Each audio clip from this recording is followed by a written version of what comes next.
Hello, hello. I am Alicia Richard, and welcome to my YouTube channel. This is the ultimate place if you want to learn all about sister locks, how to maintain your sister locks, and how to style your sister locks. So if you haven't done so already, make sure that you subscribe to my YouTube channel.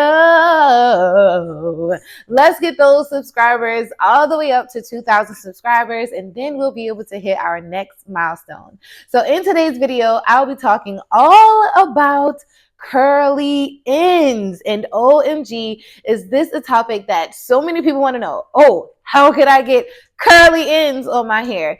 And a lot of times I'm like, geez, that is something that a lot of people want with their sister locks. They want the curly ends. So I am going to explain all about that.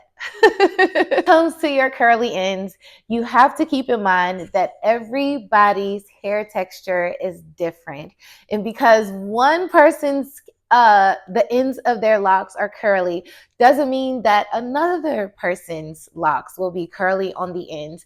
And when it comes to hair texture, just like with natural hair, right? Some people have that kinky texture. And I'm going to talk about these things because it feels like the majority of the people understand, like the 3C hair, the 3B hair, like the 3, 4, whatever. So I'm going to talk in those terms because those are the terms that a lot of people understand. However, with the sister lock system, that 3A, 3B, 3C, 4A, 4A, 4, whatever, that does not apply in the sister lock system. But for the sake of this video and for everyone to understand, I am going to talk in those terms. And I don't even know all the 3A, B, C, whatever. I just know that there are different hair textures. So when it comes to the hair texture, my hair texture is like the kinkiest, the nappiest hair. So for me, my hair does not get curls on the end. So I will do like a zoom in of the ends of my hair so that you can see, but my hair is not curly on the ends. And that is because the texture of my hair is different. However, you will see some of your beautiful sisters who also have sister locks and their hair pattern is different, right? So they may have that 3A or that 3B. A lot of those individuals that have the curly ends actually have a different texture of hair. So their hair texture may be like a 3A or a 3B or a 3C. Like a lot of times when you would see people with natural hair and they would have like the naturally curly, the naturally wavy hair. Well, 9 times out of 10, their hair will be the one that literally looks like a natural curl on the end because their texture of hair is different. With my hair is a lot tighter. My curl pattern is a lot tighter. Like if I were to describe my hair, it would really be like a 4B or a 4C because my hair is very, very kinky. So a lot of times people will say, oh my gosh, I want my ends to be curly too. And that seems like something that a lot of people want to mention, but you have to remember that everybody's hair texture is different. Also, when it comes to comparing your hair to another person's hair, you also have to remember that everybody's hair did not start off at the same length. So for someone that may have had their locks for 3 years versus someone that may have had their locks for 7 years, their locks may be the same length because the start of their locks wasn't the same. The length of their hair wasn't the same. So before you begin to compare your locks, your texture, your grid, even the size of your locks, before you start comparing, please keep in mind these factors. Factor number 1 is that everyone's hair texture is different. So everyone's ends of their hair will not be the same. So you can expect the ends of your lock to look like the ends of someone else's locks. It's also the maturity as well. One of the things that I've noticed is that when I was like in my year 1, year 2, and probably year 3, that my locks did have a little curl. But after a certain amount of time, my hair, I can't speak for everyone else's hair, but my hair and my locks the ends of your hair actually kind of go like back inside of the lock for some reason. So that is what my hair did. So the ends of my hair started to change as my hair matured, because at this point in time, my hair is maturing and my locks are not the same. They don't even look the same, which is an indicator that my locks are actually locking. So that's what I experienced with my hair. So at the beginning phases, I did have a slight curl pattern, but that was only because it was at the beginning phases and my hair wasn't locking up like that, right?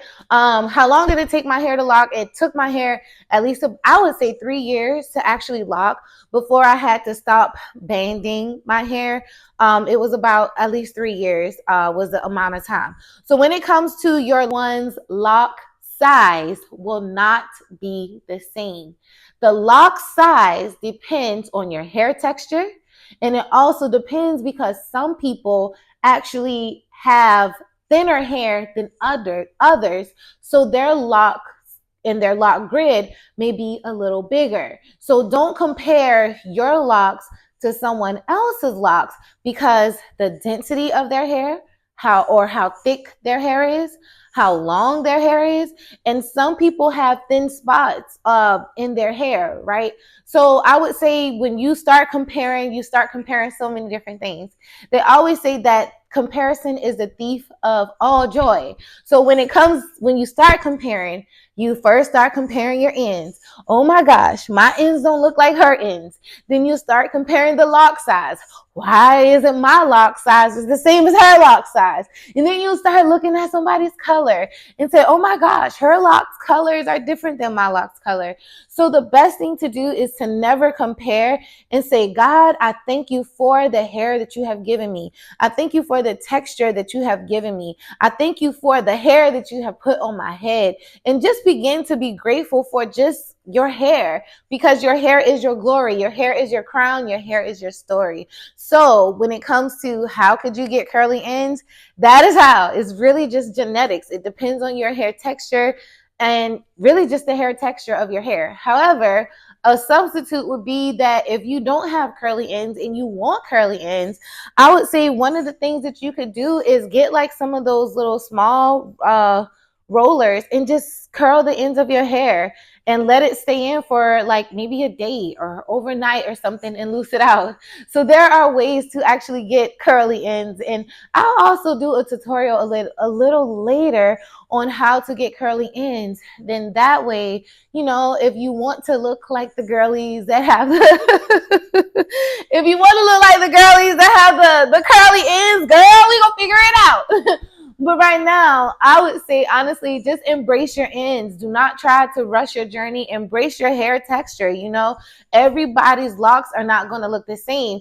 Just as when you all had your natural hair, everybody's natural hair didn't look the same. Everybody's puff didn't look the same, right? So the same thing also applies with locks as well. Everybody's hair does not grow at the same rate or at the same pace as someone else's. So always be mindful of those things when you are comparing your locks to someone else, when you're comparing those styles, when you are comparing, you know, everything. Just make sure that you keep these things in mind so that your lock journey won't be a burdensome one, right? So that you actually be able to be free with your hair and be thankful for your hair, because a lot of times I've even experienced it as well, seeing someone with a different texture be like, dang, her hair is really curly, I like that, you know.